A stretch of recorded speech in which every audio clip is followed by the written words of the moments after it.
"I'm sorry, darling," mumbled Neil, shifting from foot to foot. "Look, I've been on the road all the time. How should I know what you were doing and who you were meeting? Any man would have such thoughts." "You've completely lost your conscience, Neil." Kate exploded in anger. "You want to make up and start singing the same old tune that led me to file for divorce. Get out of my place. I'm sick and tired of your whining and stupid accusations. You shouldn't have married me if you always doubted my decency. Leave and never come back." With a face burning with anger, Kate threw open the door and pushed her ex-husband onto the staircase. It all started many years ago when Neil, a long-haul trucker, often heard various stories and indecent jokes about cheating wives from his more experienced colleagues. Neil began to wonder what his young and beautiful wife Kate was doing in his absence. Despite all his suspicions, each time he came back, he found a clean house, delicious homemade food, freshly ironed clothes, and healthy, well-groomed children. The couple had 3 little sons, so Katie had plenty of care for them. Bathing, feeding, taking them out, walking with them, and doing activities with them after kindergarten. Neil came home one day to find his wife patiently teaching their middle son, Leonard, how to read syllables. Exhausted, she turned to Neil and asked, "Neil, can you try? I'm out of energy." "If they were like me, there wouldn't be any problems," Neil sarcastically replied. "What are you trying to say?" "I have always studied with honours. I just don't know how to teach them. I'm not a teacher." Kate was offended. "I'm not talking about teaching." Neil looked annoyed. "Maybe they're so unintelligent because they're not my sons." "What did you say? You wretch!" Kate's face turned pale, then deep red. "I said what you heard." Neil raised his voice. Kate watched his distorted face and bulging eyes in a daze. "Who do you spend your time with when I'm on the road? Couldn't you have picked someone smarter as a lover, so that the kids could at least think better? You probably chose someone who looks like me, so I wouldn't doubt my paternity. Who is he?" His wife approached him and said in a calm tone, "You chose the wrong topic to practice your blatant idiocy. Truly, you will become like those you associate with. Congratulations. You've accumulated so much dirt from your friends that you'll have to live with it. You know, I won't tolerate it. I'm going to visit my parents now, and you should think about your behavior and words. I swear I won't listen to your disgusting insults about things I've never done." Neil's confident voice instantly cooled. But as they say, you can't take back what you've said. No matter how much he apologized, no matter how much he followed Kate around, she stayed persistent and began packing. Realizing that his wife wasn't going to forgive him, Neil returned to his usual insulting tone. "You are leaving? So I wouldn't catch you with your lover?" Kate, who was carrying a suitcase with the children's things into the hallway currently, flared up with anger. Setting her suitcase down, she walked up to her husband and looked at him with a cold, disdainful gaze from head to toe. "Be happy, dear. You no longer exist for us," she replied, called her sons, and started walking down the stairs to the waiting taxi. As soon as they were out of sight, Neil ran out to the balcony and began greedily watching. Would any men come to help Kate? However, she managed all by herself, and now he was alone in his apartment. At first, Neil was happy to finally relax from the constant noise and chaos in the house. He watched TV at full volume until 3 a.m., played video games, and enjoyed the peace and quiet. He was sure that Kate herself would crawl on her knees and beg for forgiveness and prove her innocence. But he had no idea that she had finally filed for divorce. This conversation became the last straw that filled her cup of patience. Besides, she did not apply for child support, so that, in the future, Neil would not hope for anything from their sons when they grew up. Time passed, and one day Neil returned from a trip to discover that someone had robbed his apartment, taking all the electronics and hidden savings. The thieves were not found, and Neil realized that something had to change. He decided to get married to that someone who would be at home to watch over everything. He didn't have to look for a bride long. Charlize, a local woman a little older than Kate, who had never been married, had been eyeing him for a long time. She was very attractive, and soon after spending a few nights with her, Neil proposed to her. Neil thought Kate would be upset to hear that he got married, but she was not in the mood to torment herself with jealousy or suffering over her ex-husband. The woman actively pursued a new profession to give her sons a good education and help them enroll into university after school.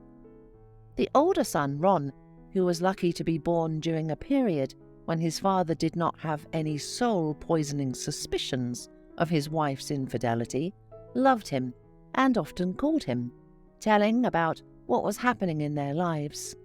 Therefore, Neil knew that Kate had not started a relationship with anyone. Instead of trying to find common ground with his ex-wife, Neil only spoke ill of her. That's it. Who needs her? Who would want to deal with such a cheater? Charlize gave birth to a son, but Neil, like in his first marriage, did not feel a special love for him. Soon he heard rumours that Kate had bought a house. Neil didn't like this news. He wondered where she got the money, thinking that some boyfriend must have given it to her. However, André explained that her uncle, who had been living abroad for the last 20 years, left a large inheritance to his beloved niece. It was with this money that Kate was able to buy her own house and start her own business, which began to bring her a decent income after 2 years. Neil continued to live with Charlize without any pleasure, and, with some nostalgia, remembered his first wife. Kate, practically, did not burden him with any household work, and he lived more for his own convenience, not helping her in any way. But Charlize demanded that he do the cleaning, help with dinners, take care of their son, so that she could rest and sleep. 18 years had passed. Returning home from another long trip, Neil did not notice a sign about road repairs and drove on. What happened next he remembered very vaguely: a crash, a rumble, and a plunge into darkness. Through the fog, he heard the doctor telling Charlize, "We're taking him to surgery. He may need a blood donor because he has a rare blood type. If your son's blood type is AB and he has no health problems, donate blood just in case." It soon became clear that his son from Charlize had a blood group O, which couldn't have happened with his blood type AB. Neil was shocked, but he had no energy to think it through.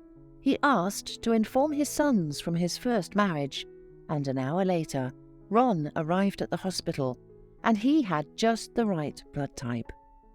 When the other sons also came to the donor station, they all had the needed blood group, which came as a surprise to Neil. Now he understood that his foolishness had destroyed his family and insulted a woman who had sacrificed her career and everything else to make his life easier. After being discharged from the hospital, Neil returned home, but couldn't enter his apartment.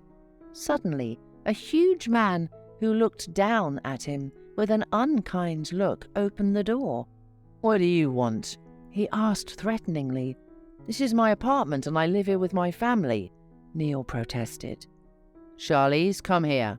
Your ex seems clueless," said the stranger. Neil felt that he could not breathe.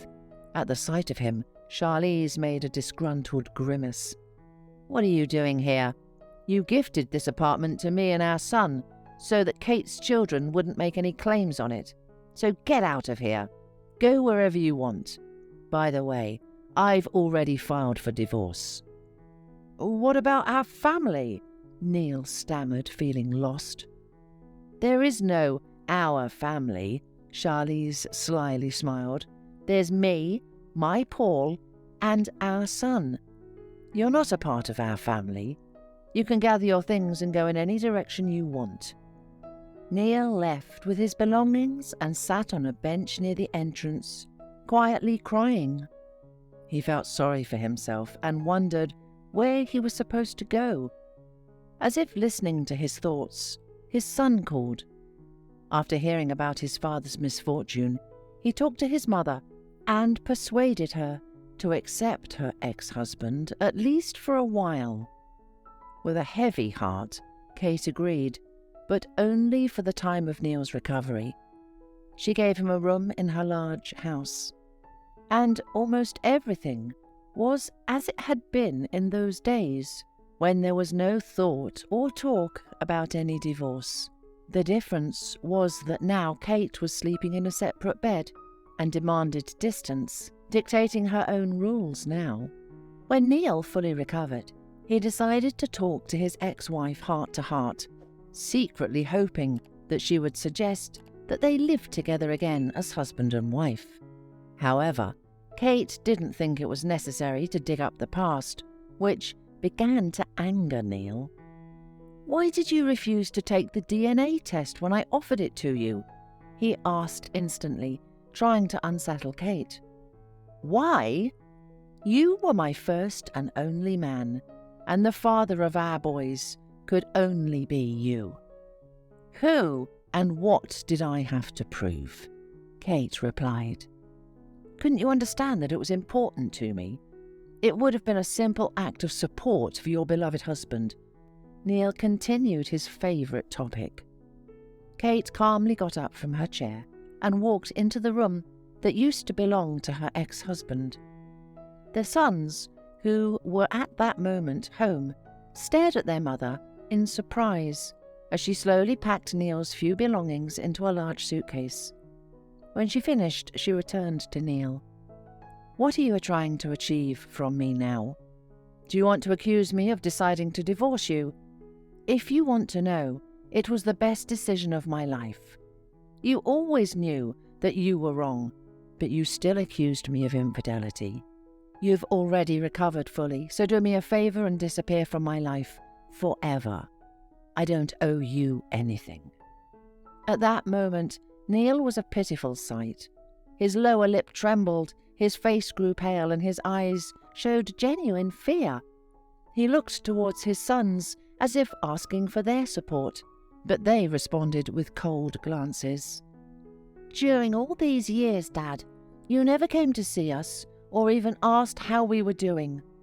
Yes, in the hospital and afterward, we helped you, because your life had been depending on it. But now you are on your own, and we are on our own, just as we were before." Neil had nothing to say. He had to leave the house and his sons' lives, spending the remaining years alone and realizing his own guilt before the people who once loved him.